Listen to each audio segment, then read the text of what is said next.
আসসালামু আলাইকুম, খুরশেদা কাকুলি আমন্ত্রণ জানাচ্ছি এনটিভির মধ্যাহ্নের খবরে। হাসানুল হক ইনু ও মাহবুবুল হানিফের বিরুদ্ধে আজ মানবতা বিরোধী অপরাধের অভিযোগ গঠন করা হয়েছে। এই মুহূর্তে সেখানে আছেন স্পেশাল করেসপন্ডেন্ট হাসান জাবেদ। সরাসরি যাচ্ছে তার কাছে। জাবেদ, অভিযোগ গঠন নিয়ে আর কি তথ্য আছে আপনার কাছে?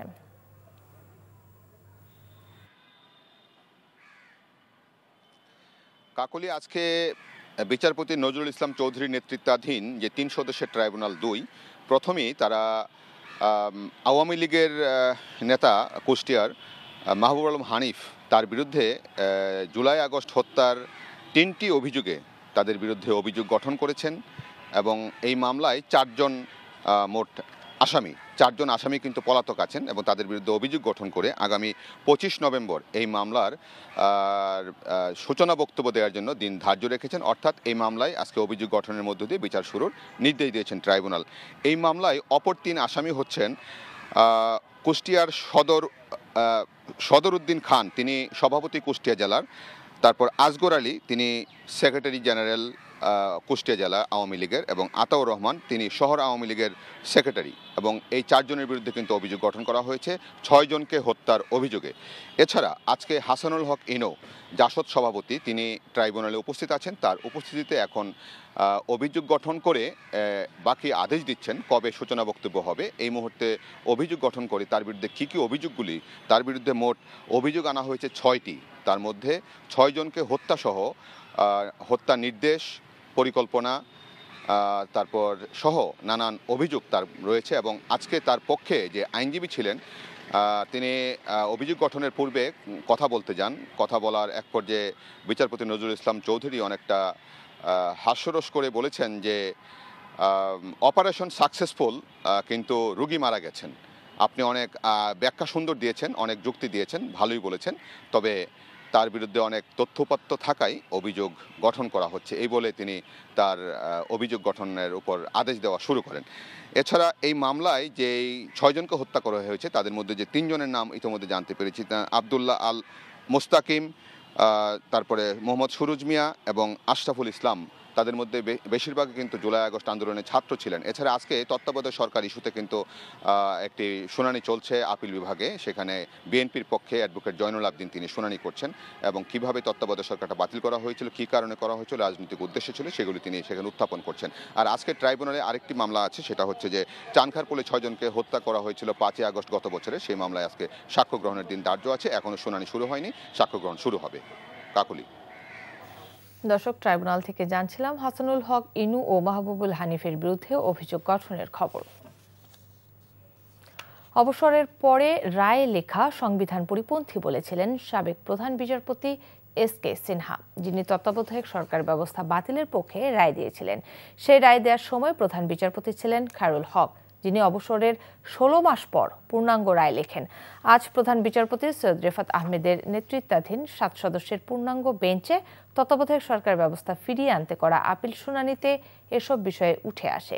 এ সময় রিটকারীর আইনজীবী আরও বলেন, সংক্ষিপ্ত রায়ের সাথে পূর্ণাঙ্গ রায়ে সঙ্গতিপূর্ণ ছিল না। সংক্ষিপ্ত রায়ে বলা হয়েছিল পরবর্তী 2টি নির্বাচন তত্ত্বাবধায়ক সরকারের অধীনে হতে পারে, যা পূর্ণাঙ্গ রায় থেকে বাদ দেয়া হয়। আর পূর্ণাঙ্গ রায় দেওয়ার আগেই সংক্ষিপ্ত রায়ের মাধ্যমে তত্ত্বাবধায়ক সরকার ব্যবস্থা বাতিল করে 2011 সালে ত্রয়োদশ সংশোধনী করেছিল আওয়ামী লীগ সরকার। এর পেছনে কারণ ছিল রাজনৈতিক, যার মাধ্যমে নির্বাচনী ব্যবস্থাকে ধ্বংস করা হয়। বিএনপি আইনজীবী অ্যাডভোকেট জয়নুল আবেদিন আজ তত্ত্বাবধায়ক সরকার ব্যবস্থা ফিরিয়ে আনতে করা আপিলের উপর শুনানি করেন। বিএনপি মাঠে নামলে অন্তর্বর্তী সরকারের ক্ষমতায় টিকে থাকা কঠিন হবে বলে হুঁশিয়ারি দিয়েছেন দলটির স্থায়ী কমিটির সদস্য গয়েশ্বরচন্দ্র রায়।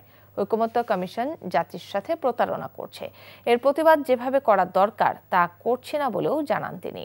রোববার সকালে ড্যাবের নবগঠিত কমিটিকে সঙ্গে নিয়ে বিএনপি প্রতিষ্ঠাতা শহীদ রাষ্ট্রপতি জিয়াউর রহমানের সমাধিতে শ্রদ্ধা জানানো শেষে সরকারকে হুঁশিয়ারি দেন গয়েশ্বর।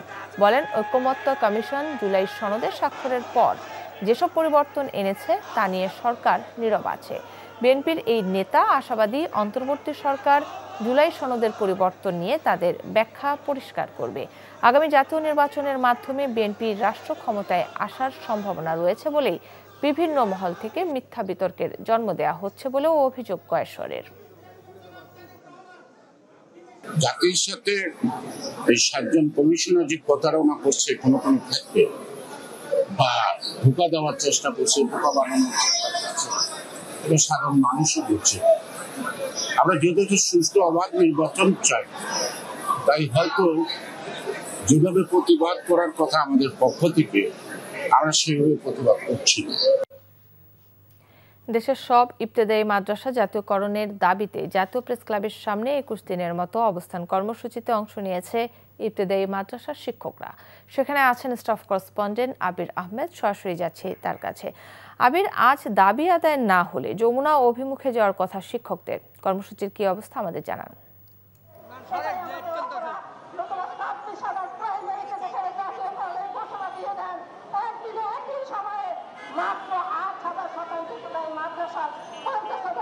কাকুলি টানা 21 দিন ধরে ইবতেদায়ী মাদ্রাসার যে শিক্ষার্থীরা রয়েছেন তারা কিন্তু এই প্রেস ক্লাবের সামনে তারা আন্দোলন করছেন এবং তারা গণ অনশন কর্মসূচি করেছেন এবং তাদের যে অভিযোগ টানা 9 মাস ধরে তাদের এই জাতীয়করণ করার কথা হলেও সেই দাবি জাতীয়করণ করা হয়নি। এই কারণে তারা আজ এখানে অবস্থান নিয়েছেন এবং গতকাল তাদের একটি কর্মসূচি ছিল যে গতকালের মধ্যে যদি দাবি আদায় না করা হয়, অর্থাৎ জাতীয়করণ না করা হয়, তাহলে কিন্তু তারা যমুনা অভিমুখে রওনা দিবেন। এবং তাদের সাথে কথা বলেছি, তারা যেটা বলছেন যে কিছুক্ষণ পরেই অর্থাৎ 12:30 1টার দিকে কিন্তু তারা যমুনা অভিমুখে রওনা দিবেন এবং তারা তাদের দাবি আদায় না হওয়া পর্যন্ত কিন্তু তারা রাজপথে অবস্থান নেবেন। এবং তাদের এর আগে বুধবার সচিবালয় অভিমুখে শিক্ষকদের আন্দোলনেও কিন্তু সাউন্ড গ্রেনেড ও জলকামান নিক্ষেপ করা হয়, এমনটিও তারা অভিযোগ করেন। তারপরেও আন্দোলন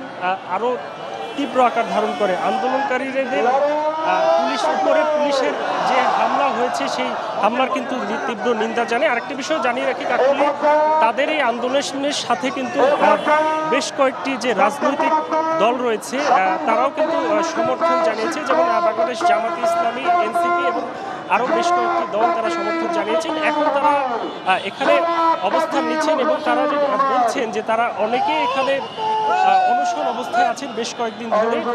এখানে কেউ রয়েছেন যারা বাচ্চা নিয়ে এখানে অবস্থান করছেন টানা 21 দিন ধরে এবং তাদের দাবি আদায় না হওয়া পর্যন্ত তারা রাজপথ ছাড়বেন না, এমনটি তারা হুঁশিয়ারি দিয়েছেন। এবং কিছুক্ষণ পরে অর্থাৎ আধা ঘন্টা 1 ঘন্টা পরে এখান থেকে তারা যমুনা অভিমুখে রওনা দেবেন। কাকুলি, এই ছিল আমার কাছ থেকে সর্বশেষ। এতক্ষণ শুনছিলেন ইবতেদায়ী মাদ্রাসার শিক্ষকদের অবস্থান কর্মসূচির খবর। ভোলায় বিএনপি বিজেপি সংঘর্ষের ঘটনায় সদর উপজেলা বিএনপি কমিটির সব কার্যক্রম স্থগিত করা হয়েছে। শনিবার মধ্যরাতে বিএনপির সিনিয়র যুগ্ম মহাসচিব অ্যাডভোকেট রুহুল কবির রিজভী স্বাক্ষরিত এক প্রেস বিজ্ঞপ্তিতে এই বিষয়টি নিশ্চিত করা হয়।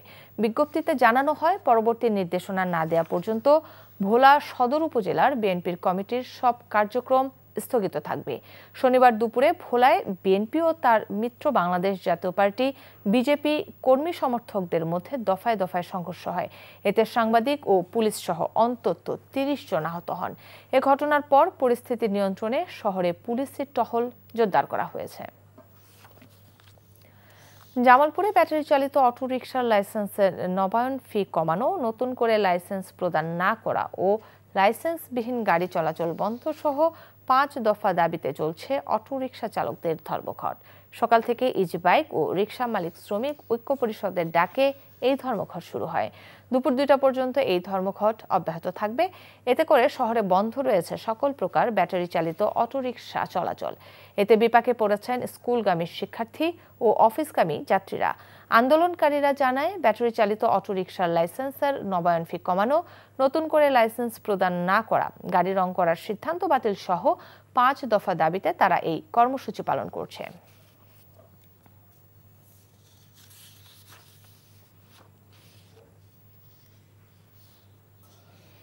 এই ছিল মধ্যাহ্নের খবরে। এই খবরের ভিডিও সহ আপডেট জানতে ভিজিট করুন এনটিভি অনলাইন www.ntv.bd.com। এছাড়াও এনটিভির জনপ্রিয় সব অনুষ্ঠান ও খবরের আপডেট জানতে ভিজিট করুন আমাদের ইউটিউব ও ভেরিফাইড ফেসবুক পেজ। দুইটাই দুপুরের খবর দেখার আমন্ত্রণ রইল। ধন্যবাদ সবাইকে।